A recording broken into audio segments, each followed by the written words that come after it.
All right, here we are again. My name is Maurice Benard, and this is State of Mind. If you like what you see, just go like you got to hit that thing right there, that little subscribe button, because you know what we need. We're trying to. If you don't, if look, you don't have to pay to subscribe, but you get to hear things for the first time. And I got so much stuff coming out, so please, ba ba ba ba ba ba ba ba. Um, so today I have an actor from General Hospital who started on the show not too long ago. Um, I think he's making a splash. Um, and I know that to be true at this point because I heard some news, but we'll see about that. He plays Dex, and he works for Sonny, and Sonny's taken a liking to him. Maurice, I don't like talking about myself in the, you know, as the other person, but I've taken a liking to him. He's really a talented guy, um, and he listens to me, which is very important. Intelligent too, right? So anyway, let's just get to it. His name is Evan Hofer. Hi. What's up? Happy to be here, Mo. Thank you for having me. Hey man, we talked about it and here you are. You make stuff happen. And your shirt's really nice too. Oh, thank you. I think my mom. I Are know they my mom didn't buy this. My girlfriend bought me. Oh, she did. All right. I won't say anything. There's a bird on it though. That's right. Yeah, I think that's a swan. What kind of bird is that? I don't know. I think it's like a crane or something. Oh, it's a crane. Right? I don't Yeah, know. there's cranes at my house in Temecula. Really? You guys have all sorts of animals, right? Yeah, Buddy the goat and, You have a goat named Buddy. parrots and snakes. We have it all. But there's always cranes that fly in. Kind of looks like that. And they stand at the water and they get the fish and I try to film them and stuff. Okay, anyway, let's first talk about how you got the job at General Hospital. Yeah. I had auditioned for a couple of other parts on GH. One a few months before this one, and then I really because pandemic, everybody's been doing everything over tape. Right. So I just sent a self tape into Mark and got the call a few days later. That was That it. was it. Straight off the tape and then straight to you. Wow. And how was it who'd you work with your first day? You. Oh, it was Yeah. me? Yeah. I've told you this and I've told anybody who will ask, but I've been so grateful that all my early stuff has been with you because one, you showed me the format because you're such a pro at that format, Yeah. such a veteran of it that you've showed me that, but you've also really told me that it's like okay to be myself and bring what I have to bring to this and Yeah. that I don't have to just fit into the style, but that I can do my thing within that. You're right, right. And just being able to do everything with you has been incredible. Thanks, man. And also, we have to on soaps, I think, or I've done it, and I tell people who I kind of help or take under my wing or whatever. Subtlety is very important because when people come on, they think that they have to be bigger than you should be, Right.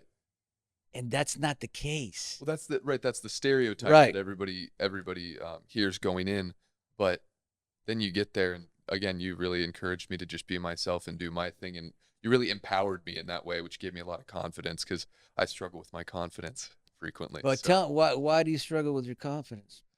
oh, I don't know. I always have. It's a delicate balance because I've never wanted to come across as like overconfident or cocky, so I feel I've always leaned the other way. And then in that I kind of start I think cutting myself down too much and undercutting myself as like a defense mechanism so other Yeah. people can't. Yeah. So I'm like, I already beat you to it. No. So, if I accomplish something, I'm like, it's not that big a deal. So that way no one else can do that. Yes. But I'm trying to get better about like letting myself be proud of myself and take pride in what I do and like being, enjoying opportunities and enjoying things. And like allowing yourself to enjoy stuff is Right. okay. You know what I think with you, it's the story of Sharon Stone, where she was in acting class. Roy London, who has passed away, but every week she tried to do a play called Speed the Plow, and she wasn't good. And she's like, I suck, I suck. Next week, I suck, I suck, I suck. Next week, I suck.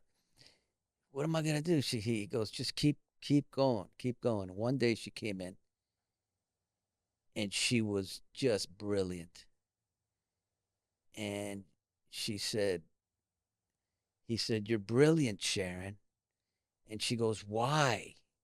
And he said, because now you know you're enough. And I think that's kind of your problem. Absolutely. And I think, to be honest, from how you coach me up and help me with stuff while we're at work, I feel like you read that pretty early on. Yes, like I did. What Yeah. what it is. Like, everybody needs different types of coaching and Right. whatever in sports, anything. And I think you read early on that that kind of support that works for me. Yeah. And I've really appreciated it, because it's hard for people to, like, a lot of acting coaches and stuff will like kind of be, you know, abrasive and can be attacking. Yes. And for my personality, that makes me get smaller, Yeah. which then makes me even further from where I'm trying to be. Yeah, you're right. And you know, I'm the same way you are with that kind of teaching or coaching.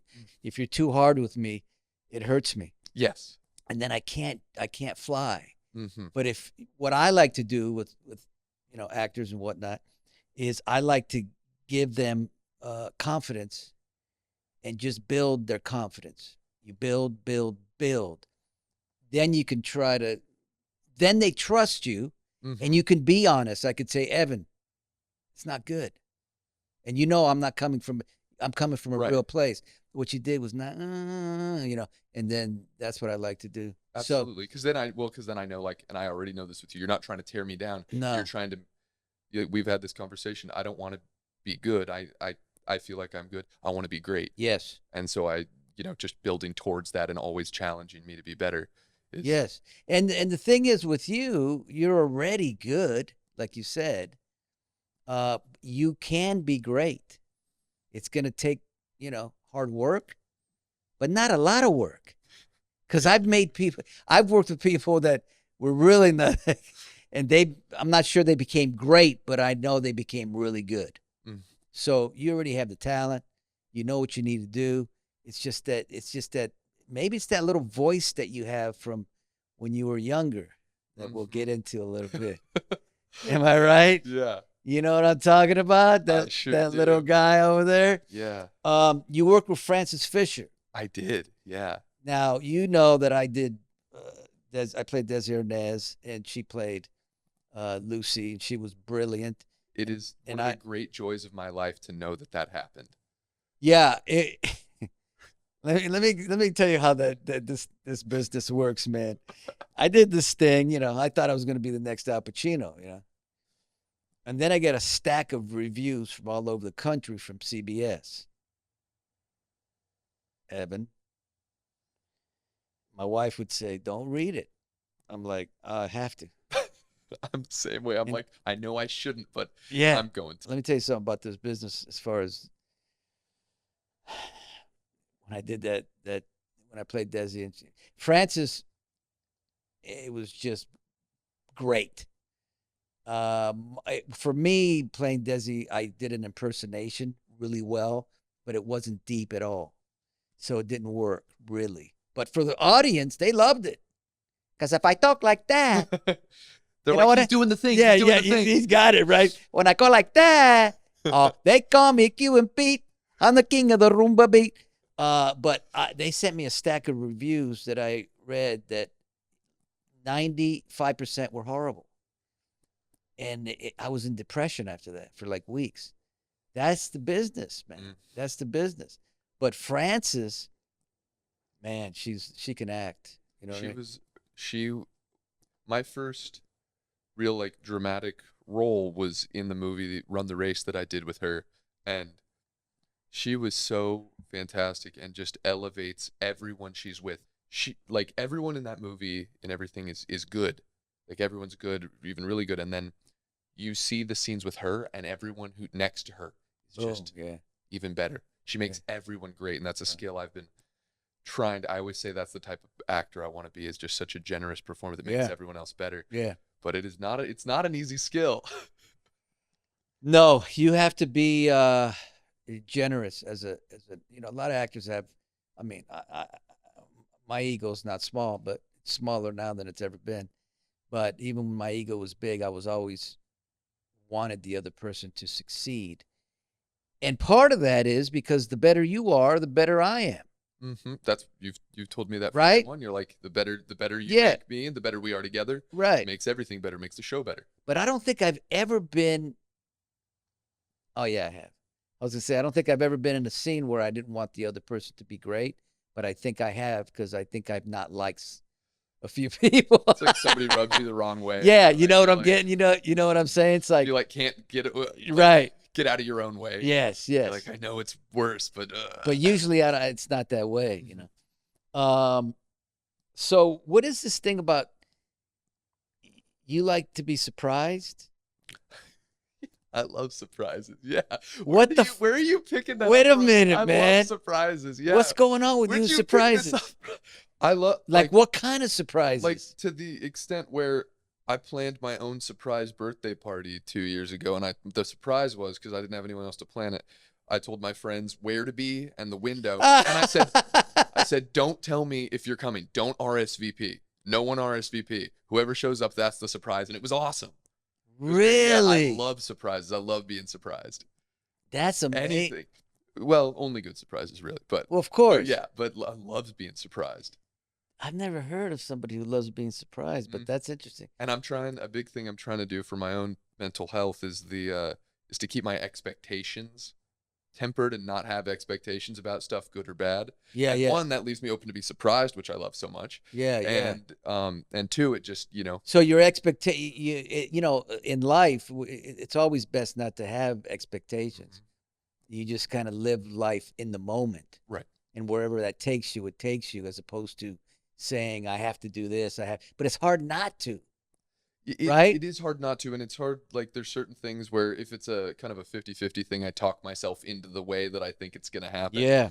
And I'm trying to get better about not doing that and really letting stuff develop and being more present, so that way the good option happens, great, I get a pleasant surprise. The bad option happens, I haven't built myself up, so I'm not so disappointed. That's like, we'll roll with it from there. Yeah, that was my problem early on, is my expectations were always so high. And if I didn't reach it, it would hurt me, or I'd feel like a failure. There's, in our business, not that anybody, everybody loves hearing about acting, I know, but there's, like, I think I got to the point right before the pandemic where I finally had expectations of success. Like, people had expectations of me, because my kind of felt like, trajectory wise or whatever, which there is never a set trajectory, was going a certain direction. And then the pandemic hit, and it cut the legs out from everybody on everything. Yeah. And then, I tell people this all the time. I didn't work for a year. I had been doing movies and stuff. And then I didn't work for a year, maybe a year and a half. And then I got this job at GH, and it's been so awesome, and been so you've been making a living as an actor for how long? Well, I'm a big saver, so but still, brother, as a living for I went to college for a couple years, so probably like 4 or 5 years. Wow. Just doing stuff when you can, just being grateful for whatever opportunities, but yeah, everybody always wanting more. But I had to deal through the pandemic with the expectations I had for myself, and I kind of built up in my head that people were going to be disappointed of me if I didn't, do something soon, or if I didn't do another step up. Yeah. But things aren't linear that way. No. Things never are. And so it was like, I've been so grateful to have GH and to, like, get that started, and I've been having such a wonderful time. Everybody's so great, and I really do enjoy doing it. And I love the structure of it too. It's a great, soaps, or I can say General Hospital, the greatest job in the world as an actor. I mean, you only work not that many hours. You work 3 times a week. You get, it's just it's a family atmosphere. Did you go through any anxiety during the pandemic? Or Oh yeah. Oh yeah. I had never really had. I guess I've kind of had. I didn't really know how to diagnose it in this way, but I kind of have had anxiety throughout my entire life, really. Um, but it really kind of came to a head during the pandemic when, I thought I was doing really good for that first year. I was really hyping myself up. I was like, I'm doing so good. I know people are struggling, but I feel like I'm personally like keeping my brain pretty under control. And then the second year of the pandemic, I did not have control of it and just started kind of spiraling. And I think that was my first kind of touch with being depressed at all. oh, Happened during depression. happened during the pandemic. Um, and I was had friends who told me, they're like, you got to start going back to your therapist, which was a great Yeah. idea. And I just got back into therapy, doing it on the, official med Zoom or whatever. Oh yeah, And right. that really helped me kind of get stuff back under What does control. therapy give you? For me, therapy gives me, I know I have a hard time letting people in. I use humor as a Yeah, right. deflection I of know that. everything. I know that. But I have a hard time letting people in, so kind of having that built-in person who I know I can be open with is Uh, really helpful. that's a good way of putting it. Yeah. And so like, as long as my thing is therapy's awesome. I'm always an advocate for therapy. But as long as you have somebody you can really be open with and talk with, and even if they're not providing advice or anything, but they're just kind of there as a sounding board Yeah, for you yeah. to have, like, I'm always an advocate too of, you got to get the poison out. You're going to say some stuff you probably don't mean Right, in your feelings and right. everything, but just getting it out of your body can help 50% of the time. Yeah, yeah. Now we talked about the anxiety. You said you shook like Oh, I yeah. did. Yeah. What was that? What the hell?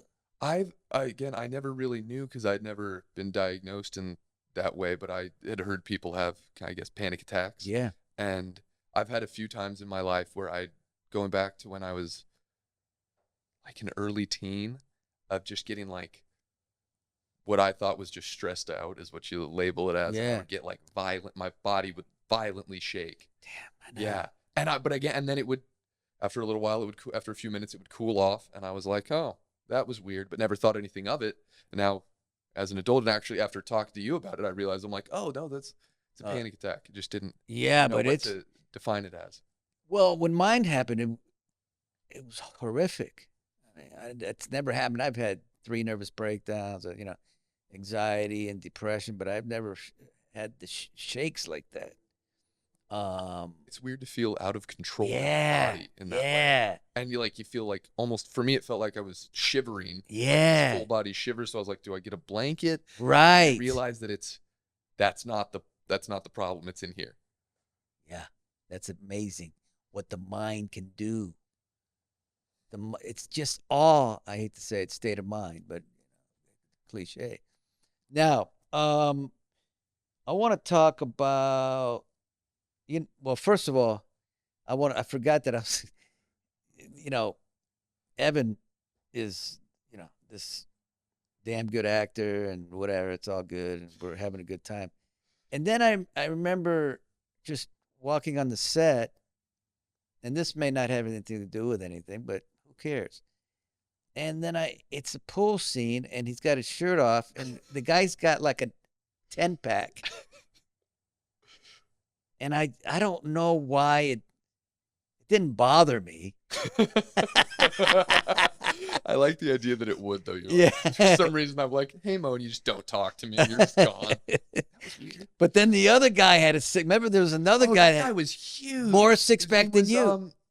Moore's not the Moore. It's not Moore.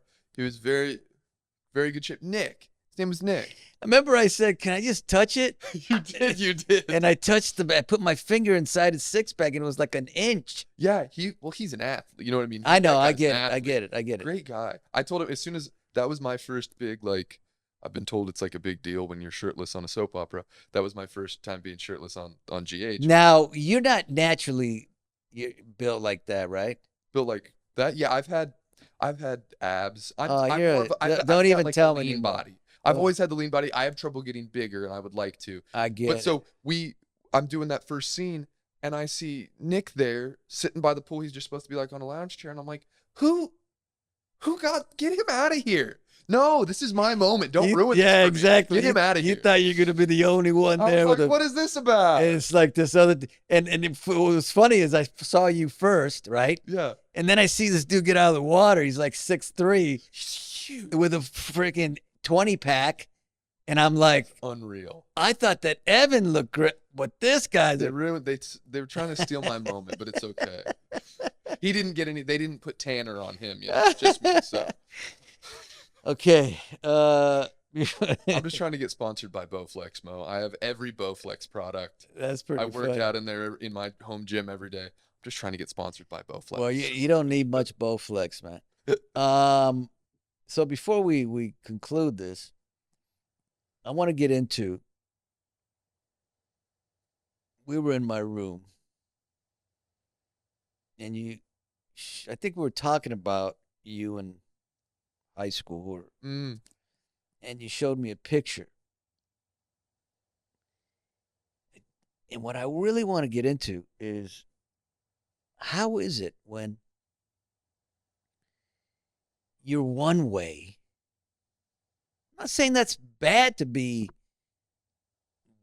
nerdy or whatever you were, but then you become like some other dude. Say it, Mo. Say it. How does that happen? What goes? First of all, I want to get into like how you grew up as that kid and the whole thing. I want you to take me on this like movie. Yeah, the movie, the Evan movie. Yes. Yeah. Well, I was born at a very young age. I knew you'd like that. You're such a dad. You have enough kids to like that. Right. You know what? I mean, I don't know how to say this. I was a really cute little kid. Okay. I was a small kid. And then as a teen, I had the swoopy hair that we all did at the time. Right. And I had just developed really terrible acne. Right. And like really bad. Were you bullied? I was bullied when I was little for as a younger kid for being small. Okay. But my parents put me in martial arts, and I have 2 black belts actually. Oh. So But wait. Let's stop here. Yeah. How was it when you're bullied, and then you become a black belt, and then somebody tries to bully you again, and you beat the shit out of them? Well, so that's the thing is I don't like fighting. I know. So that story goes out the window. You already know. Here's the best part. No, this is the best part. You'll like this, I think. All right. I had this really wonderful teacher, Mr. Maher, back in Leavenworth, Kansas, where I'm from. Right. And he was such a great example that he was like, I'm teaching you how to defend yourself. I'm not teaching you how to aggress anything. Wow. And so I knew how to defend myself if I was getting like physically bullied or something. Right. But otherwise, I was taught that I Good. had the strength to stand up for myself, but I didn't have to use it physically. So that's the way it's supposed to be. Right. And my wife keeps looking at me like with this face, like you're not, because when I was in high school, I beat bullies up. Yeah, that's okay. I beat bullies up. I didn't beat regular people. The bullies that I saw, or they were trying to bully me, I developed that as I got older. Oh, okay. I think in high school that started bugging me because I'd see the small kids who were, kind of like I was, and that was after I'd grown out of the swoopy hair and the acne and everything, and being able to stand up for the. But the acne. Yeah. That kid. What was that like for you to live in that? It was really hard to live in that as an actor because that was kind of when I had started acting just a little bit before that, and then all of that happened, and so it was really hard. And I've like. Or that didn't bother you at all? It didn't bother me, but I just I didn't have a bunch of confidence in myself or anything. I didn't assume I was going to be getting any female attention or anything. I get you, yeah. But I always thought I've been pretty, I'm a pretty goofy guy. Yeah. I like to be funny and have fun and just but I think the problem was, especially with acting and everything, was once I grew out of that, is that then I kind of look more like I do now. Yeah. And the goofy doesn't really match what people kind of have this That's preconceived notion of. And right. so then when they kind of want me to act a certain way, and then when I kind of have my goofy sense of humor and I'm just kind of generally goofy, it doesn't match what they want me to be. So it kind of created a weird separation of like, do I stop being myself so much so that way I can, I get you. but I like Because being goofy. It's fun. yeah, but can't you be like the guy, what's his name? I'm so bad with names. You kind of remind me of the guy who's in those movies who's really funny, but he's good looking. Ryan Reynolds? Yes. Reynolds? Yes. Ryan Gosling's really funny too. The Ryan's very funny Yeah, but guy. Ryan, Yeah. that where they can, they look a certain way, but they're because that kind of humor, that's not easy to have when you're a good looking guy. Right. It's not easy to have if you're anybody. But usually those kind of guys are doing leading man roles without trying to be real, funny or whatnot. But you have that. Why can't you own that? I would love to. I'd love to. It's all, as you know, a lot of our industry is about opportunity. So I would love to do rom-coms. I'd love to do goofy comedies where I get to be that leading man, but also be funny. Yeah. And But have, bro, you can. What's cool about you is when I see you on GH as this Dex. You have a last name? Heller, Dex Heller. Dex Heller. Hella. You're Dex. You're hella. Hella. Hell. All right. Anyway, I don't know what the hell I'm talking about. But when you're playing this dude, you look freaky, like a bad dude. Thank you. I've been, to be honest, But you're not. I've always had a really hard time playing a bad guy. Like, it's not as close to my zero, as close to my baseline. Really? Because you're so good at it. Thank you. You've helped me so Oh, much. no. No, Even I'm the not first day before I helped you, your eyes are like beady little eyes. Have you noticed? I didn't know. No. No, and I didn't know you, and I thought this dude's got some, like, I don't know what he's thinking, and his eyes are all like this, and I liked it. But I didn't know you had this other side to you. Yeah. But thank you. I appreciate. I've been trying to. It's funny. I watched GH with my buddy Mark St. Cyr is a really terrific actor, and he coaches me on everything. We work together on everything, and so he works with me on my GH stuff before I come in. Oh, and wow. then work on it with you. And we were watching some stuff the other day, and he's just sitting there staring at you, and he's like, "Maurice is so dynamic." He's like, "I want you to be more dynamic." I was like, I want to be dynamic. Let's all be dynamic. I want to be dynamic with Mo. Yeah. So that's what I've been trying to sprinkle more in as I get. You think they'll ever give you a contract on GH? Well, we'll see. We'll see what happens. That'd be really wonderful. I think they should. I'm having a great time and would love to keep it going. Yeah, I think. And I feel like I'm getting better as an actor too, just getting to do it so much. Yeah, like I said before, you're gonna get better and better if you don't buy into the bad habits. Right.